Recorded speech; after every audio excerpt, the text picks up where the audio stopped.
Happy Sunday, hashtag my global family. It's your favorite coyote, Dre Abeita, real life Isleta Pueblo superhero, coyote walking in this world. How are you doing today, family, on this glorious Sunday? I'm still riding my conference high, as my videos have been shouting to the skies. This coyote is proud to be the chair-elect of the American Educational Research Association Graduate Student Council. And on Wednesday, family, guess who's rising to chair? That would be me. So my plot for world domination, absolutely coming true. You know, I got big plans. I'm going to take my student government and weaponize it to become an advocate group that literally is going to change institutional policies at colleges and universities around the world. Thank you so much for joining me on my new branded segment, family. So on Sundays, this coyote is also pastor of Coyote's Lodge, House of Spirituality, Critical Theory, and Medical Marijuana. I'm also a CEO, a pastor, raising a nonprofit, have a consulting firm. So I'm a pretty busy coyote. So in order to make my life a little bit easier, family, I am going to be doing the Sunday Spots solo. We are going to be doing intersections of medical marijuana with your host, Dre Abeita, Coyote Walking, and our amazing co-host, Greg, the cannabis specialist, and our medical marijuana co-host of Medical Marijuana Matriarchs, Eileen Jendo, will be joining us on their own evenings once a month, family. So hopefully our paths will cross again because my warrior sister and brother are amazing. So tonight's topic is medical marijuana and veterans. And it's pretty controversial, family. And I'll be honest, it has been a really hard-won battle for veterans serving in the United States and around the world to claim that they use medical marijuana. And that has to do with the war on drugs, family, which was a racial war in which they used the criminal justice system to make an action like taking medical marijuana and used it to weaponize against an entire community. I would definitely recommend, The House I Live In. It is a great documentary that is talking about how individual lives have been affected by the school to prison pipeline that has recently been upgraded to the cradle to prison pipeline, family, which means that sociologists can literally go into a community and tell you statistically how many will lose their life prematurely, how many will be incarcerated in the system. And the factors are staggering. And we need to look at the hard reality in which we are currently living, family.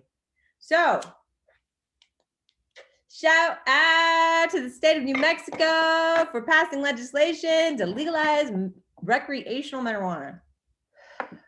And I think that that's going to open a doorway, family, to a lot of people who would like to try medical marijuana as a medication, but don't have access. Another amazing, and just to explain, family, this is also an educational segment. So my first piece was a glass pipe. This is Gandalf. Does he not fit exactly with Gandalf? I love this piece. This is a glass piece, and I have filled it with, I believe it is an indica blend right now. And there is a grinder. And don't forget, family, I apologize, I don't have my tools with me today, but you can grind up the flower, which is medical marijuana. You can also just break it apart gently with your fingers. The great thing about a 3-layer grinder, though, family, is you get a collection of keef, which is the powder that is on the individual, that is on the individual flowers themselves. And that is a great topper for your bowls. So this is called a bowl, family. You are filling your bowl with your medicine. And so yay, kudos to New Mexico for passing legislation, because I think it will open the door for a lot of people to seriously consider medical marijuana as an alternative. to opioids. And that is going to be our amazing resource for today, family. And I'll be honest, I've been thinking about veterans and healthcare issues for the last 8 years. You know, this coyote has been teaching social workers, nurses, and educators at the University of New Mexico, the New Mexico Highland School of Social Work, and at Brookline College. Shout out to my family. You guys are amazing. And we literally would go over the intersections of class and race and citizenship and how all of these affected our life's chances. And time after time, family, I had amazing students who were veterans, hadn't served their country, but unfortunately were not getting the quality care that they deserved. And many of them could never, ever, ever claim that they used medical marijuana because their benefits would be stripped from them. So family, we need the US government to literally decriminalize marijuana.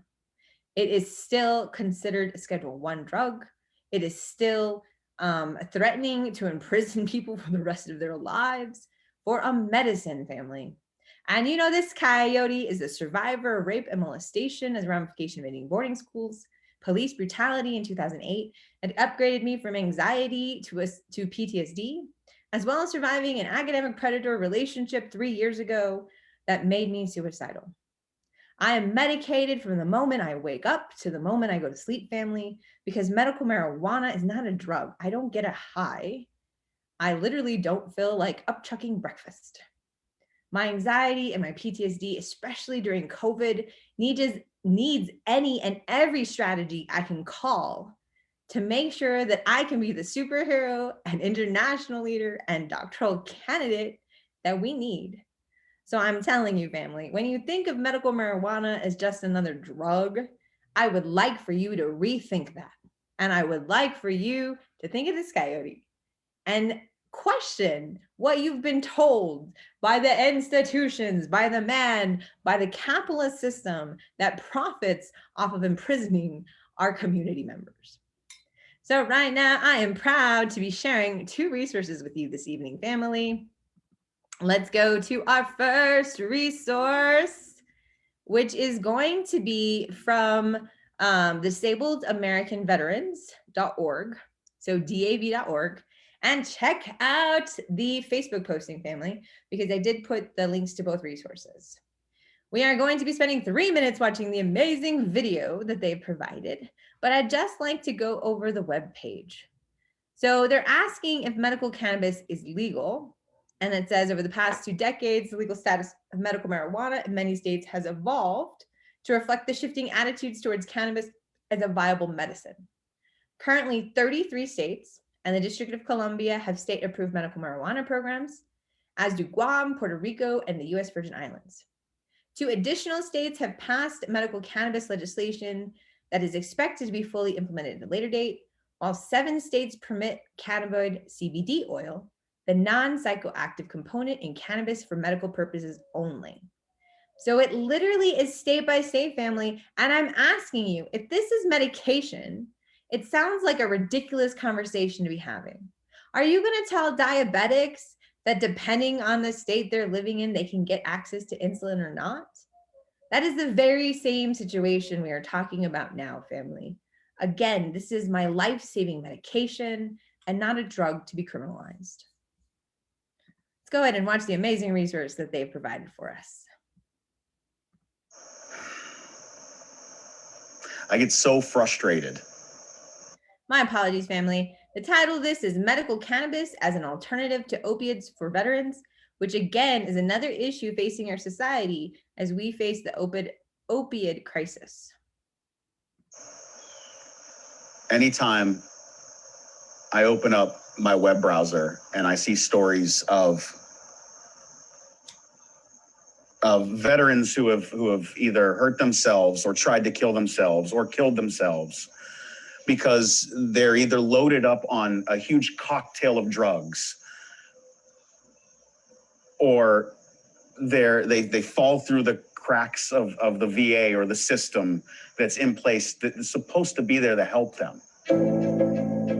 I I've seen firsthand what opioids and opiates do to a person. If you're going to deal with pain and you're going to deal with pain pills, you're playing Russian roulette. You don't know when you're going to get hooked. I don't really have any other options as far as I see it. I'm not going to take pain pills. I'm Jared Watson. I'm an Air Force veteran. I am a proud lifetime DAV member and also a proud medical cannabis user. People think that when someone uses marijuana, that they become lazy. In his case, it's the complete opposite. He's more productive. He wants to work. He wants to go do things. It gives me a break from the pain that I feel throughout the day. It allows me to sleep throughout the night. I wake up happier. I wake up more motivated. To label marijuana as a Schedule I drug in this country does a disservice to veterans who are looking for alternatives across this country for the pain that they deal with on a daily basis. It's helping mental illness. It's helping physical ailments. It's calming people down. I would see it as the number one thing to give to someone with PTSD, not prescription drugs, which have all these side effects and often make it worse. Veterans organizations like DAV are exactly what medical cannabis users like myself need to be the catalyst for veterans everywhere in regard to making medical cannabis available for veterans everywhere. You know, if the VA isn't given all the tools necessary to help veterans, then this stuff's going to continue to happen. And medical cannabis is legitimately one of those tools. The voices are loud enough, and people are starting to listen. Veterans want access to medical cannabis. Veterans want alternatives to the pills that are killing our brothers and sisters across this country. So let's go. Let's make that happen.